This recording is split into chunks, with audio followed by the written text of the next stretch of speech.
କିଛି ଅଛନ୍ତି ପିଲା ଆକ୍ରାନ୍ତ କରୁଛନ୍ତି ହାରାଡ଼ି କେତେ 200 ବର୍ଷ ଖଣ୍ଡେ ବେଶୀ ତା ଆଗରୁ ଗାନ୍ଧୀରି ବାବା ମା ହଁ ସିଏ କୋଉ କାଳର କଥା ଆମ ଅଜା ଅମର ତା ଆଗ ଅମର କଥା ବୋଧେ ଏଇଟା କଥା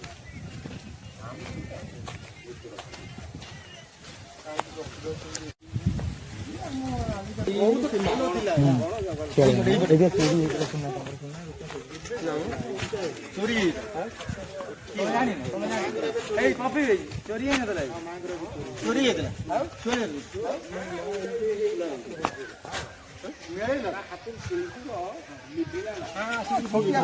ଚୋରି କଲେ କଣ ତମେ ସିନ୍ଦୁର ତମେ ଜିନିଷ ନେଇପାରିବ ନାହିଁ ଧରା ପଡ଼ିଲା ମାନେ ଆପେ ଆପେ ମାନେ ତା ମନକୁ ମନେ ଆସିକିରି ଏଇଠି ପହଞ୍ଚିଲା ଲୋକ ତା ହାତ ସୁନ୍ଦର ଲାଗିଛି ନା ମୁଁ ରଙ୍ଗ କହିଲା ହଉ ସେ ଯିଏ ଆଣିକି ରହିଲା ପିଲାଟି ଗାଡ଼ିରେ ସିଏ ତାକୁ ଶୁଣିକି ଚୋରି ହେଇଥିଲା ବୋଲି ଧାର ପକଡ଼ା ହଉ ଧରା ପଡ଼ିଗଲା। ଯାହା ମୋ ସାଙ୍ଗ ଏତିକି କଥାର ବହୁତ ପେଣ୍ଠ ଯିବା ରାସ୍ତାରେ ବାଟରେ ତିଆରି ଛକରେ ବସିକି ଜଳଖିଆ ସେବନ କରୁଛନ୍ତି 6 ଭାଇ ଆମର। କେତେ ବର୍ଷ ହେଲାଣି ଭାଇ ଏଠି ଦୋକାନ କଲେଣି ଆପଣ? ହେଇଗଲାଣି 12 ବର୍ଷ। ବହୁତ ଷ୍ଟ୍ରଗଲ କରୁଛନ୍ତି ଲାଇଫରେ, ଯାହା ହଉ ଛୋଟ ଦୋକାନଟେ କରିକି ବସୁଛନ୍ତି, ଭଲ ଲାଗିଲା। ଯାହା ହଉ ମୋ ସହିତ କରୁଛନ୍ତି, ଷ୍ଟ୍ରଗଲ କରିକି କରୁଛନ୍ତି ନା। ଆଉ ଆପଣ ଅଲଗା ବିଜନେସ୍ ବି ଅଛି ବାହାରେ? ହଉ ବରା ପିଆଜି ପକୁଡ଼ି କଷା ହେଇଛି ନାଇଁ? ଯାତ୍ରା ହଉଛି, ଭଲ ଲାଗୁଛି। ସନ୍ଧ୍ୟାବେଳେ ସମୟ ପ୍ରାକୃତିକ ସୌନ୍ଦର୍ଯ୍ୟ କେମିତି ଉପଭୋଗ କରୁଛ? ନିଆରା। ଆଚ୍ଛା ଯିବା ଖଣ୍ଡାଖିଆ ନଈର ପୋଲ ବହୁତ ସୁନ୍ଦର ଲାଗୁଛି। ଖଣ୍ଡାଖିଆ ପୋଲ ଦେଖିବା ପାଇଁ ଦେଖନ୍ତୁ କେତେ ସୁନ୍ଦର ମଜାରେ ଖଣ୍ଡାଖିଆ ପୋଲ। ନଈ ଭିତରେ ଯୋଉ ବାଉଣ୍ଡରୀ ବୁଲିବାର କାରଣ ହେଲା କୁମ୍ଭୀର ମାନଙ୍କ ପାଇଁ। କୁମ୍ଭୀର ମାନଙ୍କ ପାଇଁ ଏ ବାଉଣ୍ଡରୀ ବୁଲା ଯାଇଛି, ଦେଖନ୍ତୁ କେତେ ସୁନ୍ଦର ମଜାରେ। ବେଶୀ ଖଣ୍ଡାଖିଆରେ ଏଇଟା ଟାଣୁଛନ୍ତି ବୋଲି କୁମ୍ଭୀର ମାନଙ୍କ ପାଇଁ ଏ ବାଉଣ୍ଡରୀଟା ତିଆରି ହେଇଛି, ଦେଖନ୍ତୁ କେତେ ସୁନ୍ଦର। କାରଣ କୁମ୍ଭୀର ଆଟାକ୍ ନ କରିପାରିବ ବୋଲି। ଭାଇ ସେ ବାଉଣ୍ଡରୀ କାହିଁ ବୁଲୁଛି? ପେଣ୍ଠ ଯିବା ରାସ୍ତାରେ ବାଟରେ ତିଆରି ଛକରେ ବସିକି ଜଳଖିଆ ସେବନ କରୁଛନ୍ତି 6 ଭାଇ ଆମର। କେତେ ବର୍ଷ ହେଲାଣି ଭାଇ ଏଠି ଦୋକାନ କଲେଣି ଆପଣ? ହେଇଗଲାଣି 12 ବର୍ଷ। ବହୁତ ଷ୍ଟ୍ରଗଲ କରୁଛନ୍ତି ଲାଇଫରେ, ଯାହା ହଉ ଛୋଟ ଦୋକାନଟେ କରିକି ବସୁଛନ୍ତି, ଭଲ ଲାଗିଲା। ଯାହା ହଉ ମୋ ସହିତ କରୁଛନ୍ତି, ଷ୍ଟ୍ରଗଲ କରିକି କରୁଛନ୍ତି ନା। ଆଉ ଆପଣ ଅଲଗା ବିଜନେସ୍ ବି ଅଛି ବାହାରେ? ହଉ ବରା ପିଆଜି ପକୁଡ଼ି କଷା ହେଇଛି ନାଇଁ? ଯାତ୍ରା ହଉଛି, ଭଲ ଲାଗୁଛି। ସନ୍ଧ୍ୟାବେଳେ ସମୟ ପ୍ରାକୃତିକ ସୌନ୍ଦର୍ଯ୍ୟ କେମିତି ଉପଭୋଗ କରୁଛ? ନିଆରା। ଆଚ୍ଛା ଯିବା ଖଣ୍ଡାଖିଆ ନଈର ପୋଲ ବହୁତ ସୁନ୍ଦର ଲାଗୁଛି। ଖଣ୍ଡାଖିଆ ପୋଲ ଦେଖିବା ପାଇଁ ଦେଖନ୍ତୁ କେତେ ସୁନ୍ଦର ମଜାରେ ଖଣ୍ଡାଖିଆ ପୋଲ। ନଈ ଭିତରେ ଯୋଉ ବାଉଣ୍ଡରୀ ବୁଲିବାର କାରଣ ହେଲା କୁମ୍ଭୀର ମାନଙ୍କ ପାଇଁ। କୁମ୍ଭୀର ମାନଙ୍କ ପାଇଁ ଏ ବାଉଣ୍ଡରୀ ବୁଲା ଯାଇଛି, ଦେଖନ୍ତୁ କେତେ ସୁନ୍ଦର ମଜାରେ। ବେଶୀ ଖଣ୍ଡାଖିଆରେ ଏଇଟା ଟାଣୁଛନ୍ତି ବୋଲି କୁମ୍ଭୀର ମାନଙ୍କ ପାଇଁ ଏ ବାଉଣ୍ଡରୀଟା ତିଆରି ହେଇଛି, ଦେଖନ୍ତୁ କେତେ ସୁନ୍ଦର। କାରଣ କୁମ୍ଭୀର ଆଟାକ୍ ନ କରିପାରିବ ବୋଲି। ଭାଇ ସେ ବାଉଣ୍ଡରୀ କାହିଁ ବୁଲୁଛି? କୁମ୍ଭୀର କଣ ଗାଁରେ କୋଉଠି ଏମିତି ଧୁଅ ନା ଆଜି ଧଉଛ? ବା କୋଉଟା ଆଗରୁ ଧଉଛ ନା ଏଠି ଧଉଛ? ସବୁଦିନ ଧୁଆ ହଉଛି? ହଁ ମୁଁ ଆଜି ନୂଆ ଦେଖୁଛି, ବାଟରେ ଗଲାବେଳେ ଧଉଛ ନା? ଓହୋ ସରୁ ଭାଇ କୋଉଠି ଗାଁ ପିଲା ଯେମିତି ବସ ନା ଆଜି ବସଛ? ବେଳେ ବେଳେ ବସେ ନା, ବସିବାଟା ମଜା ଲାଗେ ଯେ ନାଇଁ? ଆଜି ଯିବା ବୁଲିବାକୁ, ମନେ ହେଇଛି ଯିବାକୁ ବୁଲିବାକୁ ଆସିବା। ହଁ ହଉ ଗରମ ହଉଛି ବୋଲିକି ତମେ ଏମିତି ଗାଁ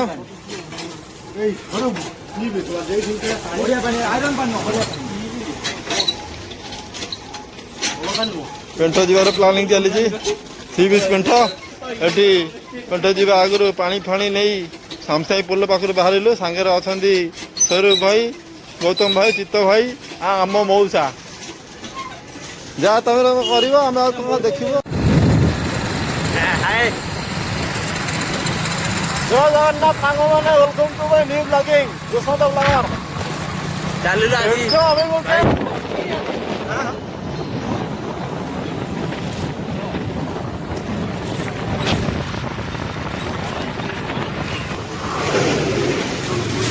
ଯୋଉଟା ଅଲଗା କାମରେ ଫଟା ମୁଣ୍ଡେଇ ଯାଉଛି ହେଲା। ଆରେ ମୁଁ ତ ଫଟା ମୁଣ୍ଡେଇ ଯାଉଛି ଅଲଗା ଗୋଟେ କାମରେ ହେଲା। ଆଇ ଏନେ ଆଇ ନୁହଁ, ଆଇ ଏନେ ହେଲେ ପାଇ ହବ। ପାଇ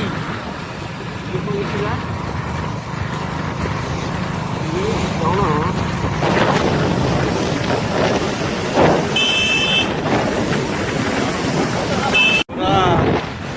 ବିରାଟ ଖରା ବେଳେ ପେଣ୍ଠ ଯିବ ଅଭିମୁଖେ ପାଖ ଆଖର ବିଲ ସହିତ ଘର ବାଡ଼ିର ଭିଡ଼ିଓଟା କରିବାକୁ ଟିକେ ମଜା ଲାଗିଲା, ସେଥିଲାଗି ମୁଁ କରିବାକୁ ଚାହୁଁଛି। ଆମ ସାଙ୍ଗରେ ଆଉ ଅଛନ୍ତି, ଦେଖନ୍ତୁ ଏ ବିଲବାଡ଼ିର ଯୋଉ ଖରା ବେଳର ଦୃଶ୍ୟ, ବହୁତ ମନମୁଗ୍ଧକର ଦୃଶ୍ୟ। ଗାଡ଼ି ଚଲେଇକି ଗଲାବେଳେ ନ୍ୟାଚୁରାଲ ପବନଟା ଦେହରେ ବାଜିଲା ବେଳକୁ ବହୁତ ସୁନ୍ଦର ଲାଗୁଛି। ଆମେ ପାଖାପାଖି ଏବେ ସଂସାର ପାଖାପାଖି ହେଇଗଲୁଣି। ଆଉ କିଛି ସମୟ ପରେ ଗଣ୍ଡେକିଆ ପୋଲ ପଳେଇ ଆସିବ ଗୋବର ନଈ। ଆଜ୍ଞା, ଏଇଟା ଗଣ୍ଡାଖିଆ ନଈର ପୋଲ। ବହୁତ ସୁନ୍ଦର ଲାଗୁଛି ଗଣ୍ଡାଖିଆ ପୋଲ ଦେଖିବା ପାଇଁ। ଦେଖନ୍ତୁ କେତେ ସୁନ୍ଦର ମଜାରେ ଗଣ୍ଡାଖିଆ ପୋଲ। ନଈ ଭିତରେ ଯୋଉ ବାଉଣ୍ଡ୍ରି ବୁଲିବାର କାରଣ ହେଲା କୁମ୍ଭୀର ମାନଙ୍କ ପାଇଁ। କୁମ୍ଭୀର ମାନଙ୍କ ପାଇଁ ଏ ବାଉଣ୍ଡ୍ରି ବୁଲା ଯାଇଛି। ଦେଖନ୍ତୁ କେତେ ସୁନ୍ଦର ମଜାରେ। ବେଶୀ ଗଣ୍ଡାଖିଆରେ ଏଇଟା ଟାଣୁଛନ୍ତି ବୋଲି କୁମ୍ଭୀର ମାନଙ୍କ ପାଇଁ ଏ ବାଉଣ୍ଡ୍ରିଟା ତିଆରି ହେଇଛି। ଦେଖନ୍ତୁ କେତେ ସୁନ୍ଦର। କାରଣ କୁମ୍ଭୀର ଆଟାକ୍ ନ କରିପାରିବ ବୋଲି। ଭାଇ ସେ ବାଉଣ୍ଡ୍ରି କାହିଁ ବୁଲୁଛି? କୁମ୍ଭୀର ପାଇଁ।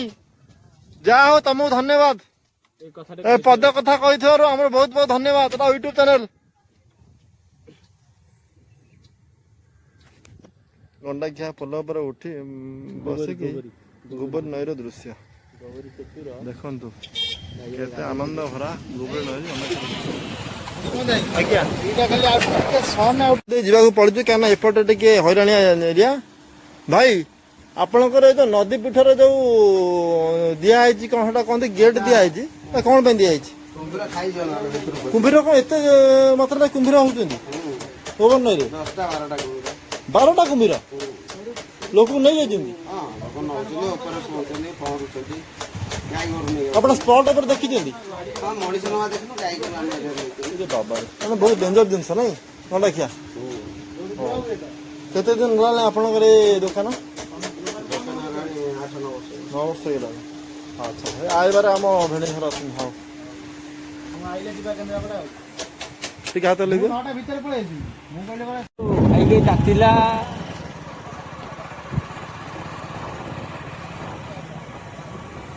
ଗଣ୍ଡାଖିଆ ଶୁଆଳିଆ ପୀଠର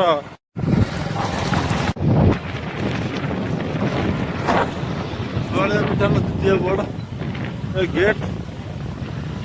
ଯାହା ହଉ ଆଜି ଶୁଆଳିଆ ପୀଠର ଦର୍ଶନ ଅଭିମୁଖେ ବାହାରିଲୁ। ବହୁତ ଦିନ ପରେ ଶୁଆଳିଆ ପୀଠର ଦର୍ଶନ ଠାକୁର ଦେଖିବାକୁ ଦେଲେ।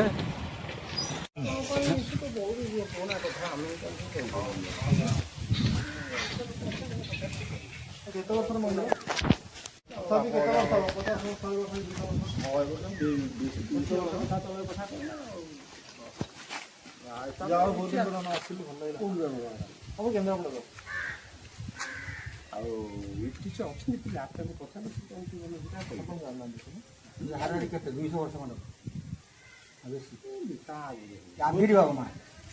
ହଁ, ସିଏ କୋଉ କାଳର କଥା।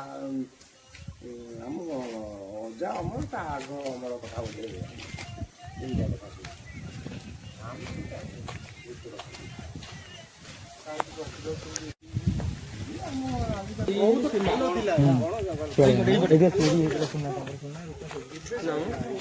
ଚୋରି ଏଇ କଫି ଚୋରି ହେଇନଥିଲା ଚୋରି ହେଇଥିଲା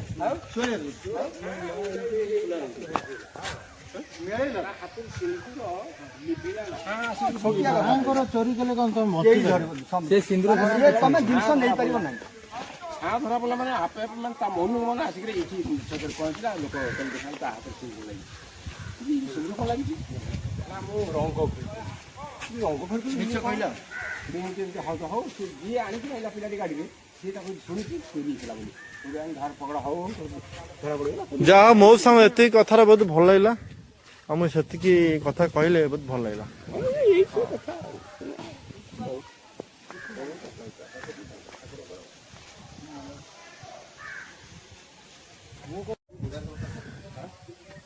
ଆସ ଠିଆ ଫଟୋ ଆଇ ଯୋଉଟା ଫଟୋ ଆସ ବାବା ଆଜ୍ଞା ଆସ ଫଟୋ ପରେ ଉଠେଇ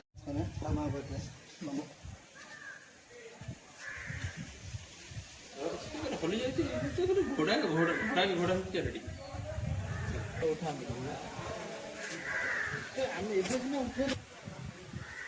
କିନ୍ତୁ ଜାଗା ବୁଲି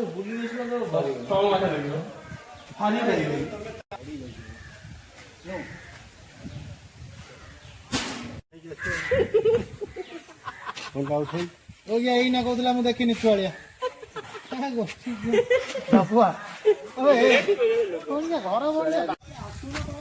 ଜୟ ଜଗନ୍ନାଥ ସାଙ୍ଗମାନେ ଆମେ ଆସିକି ପହଞ୍ଚି ଯାଉଛୁ ଗଣ୍ଡାଖିଆ ଛୁଆଳିଆ ମନ୍ଦିରରେ। ଛୁଆଳିଆ ମନ୍ଦିର ଦର୍ଶନ ସାରିକି ବର୍ତ୍ତମାନ ଛୁଆଳିଆ ମନ୍ଦିରରୁ ଫେରୁଛୁ ଏବେ ପେଣ୍ଠ ଅଭିମୁଖେ। ଚାଲନ୍ତୁ ଦେଖିବା ଆଗକୁ କ'ଣ କ'ଣ ସବୁ ମିଳୁଛି ପେଣ୍ଠରେ।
ରାସ୍ତାର ଅଭିମୁଖେ ରାଜନଗର ଅଭିମୁଖେ ଚାଲିଛୁ ପେଟ ଯିବୁ ପେଟ ପରେ ଯିବୁ ଆମେ ଭିତରକନିକା ପରେ ସାତ ଭାଇଆ ପ୍ଲାନିଂ ଅଛି।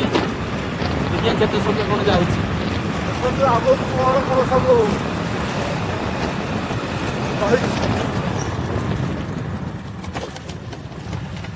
ଜୟ ଜଗନ୍ନାଥ।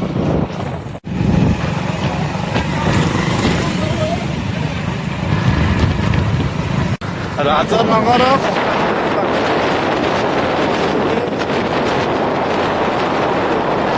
ରାସ୍ତା ଯିବା ପାଇଁ ପୁରା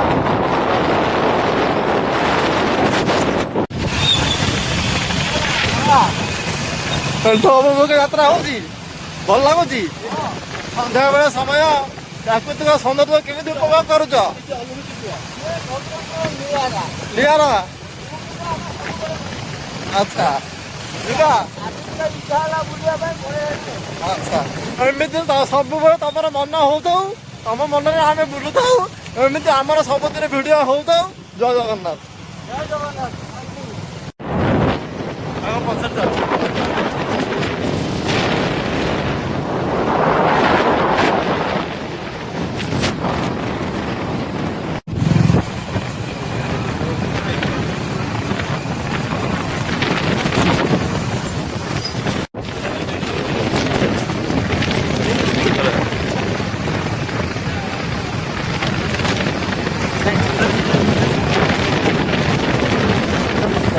ବାଲୁ କିଛି ଓଡ଼ିଶାରେ ଦେଖାଇ ଦେଲେ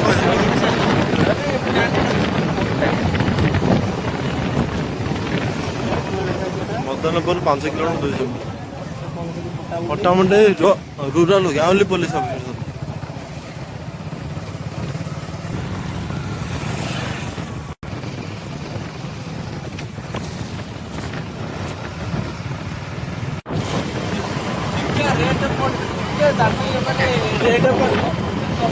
କ୍ୱାଲିଟି ପାଇବ।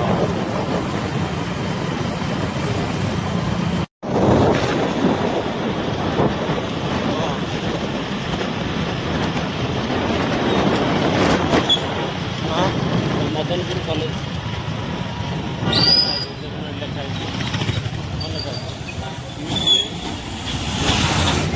ମହାବୀର କଲେଜ ମଦନପୁର। ଓହୋ।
ଟିକେ ଟିକେ ଦେଖିଲି ମୁଁ ତତେ ସେଇଦିନ ପାଗଳ ହେଇଛି ଏଇ ମନ ଭାବୁଛି ମୁଁ ତୋ କଥା ହାତ ଧରା ଥିଲି ନା।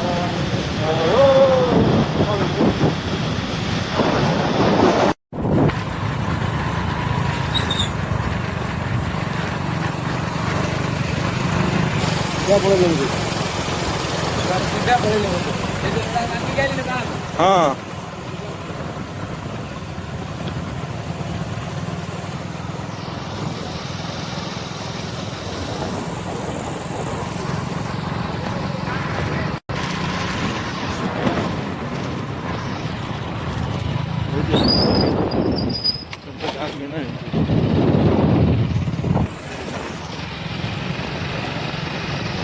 ବର୍ତ୍ତମାନ ପାଇଁ ସବୁ ରାସ୍ତାର ଶେଷ ହଟିଛି।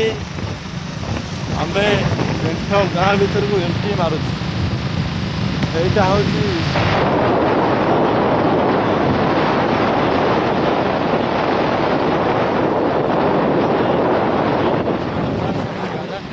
ଓଡ଼ିଆ ଅଛି। ଆଉ ଏଇଟା ହେଉଛି ପେଣ୍ଠ ଗାଁର ବାତ୍ୟା ଆଶ୍ରୟସ୍ଥଳୀ। ଚାଲ ଦୀର୍ଘ 10 ବର୍ଷ ପରେ ପେଣ୍ଠ ଗାଁରେ ଆମେ ଆସିକି ଗୋରୁ ଗାଈ ବାହାର ସବୁ ବନ୍ଧା ହେଇଛନ୍ତି, ଫିଟିଛନ୍ତି, ବନ୍ଧା ବୁଲୁଛନ୍ତି ଗାଁରେ।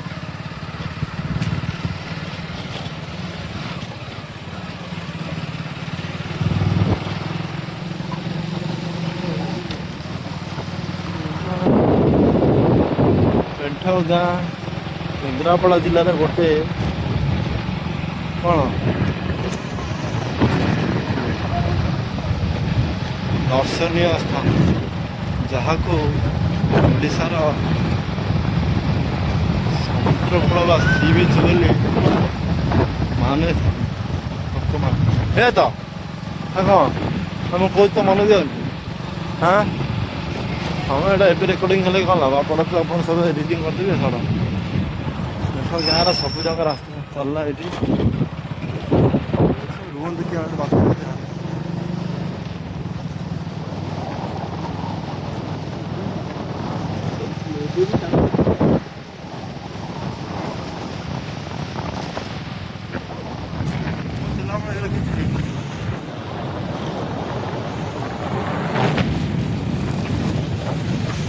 ଗାଁ ମଝିରେ ଜାଣିଛନ୍ତି ଆସନ ଶିବ ମନ୍ଦିର ସେ ହେଲା ଆମ ସି ବିଚ୍ ଦେଖନ୍ତୁ କେତେ ସୁନ୍ଦର ମନ୍ଦିର ଝିଅକୁ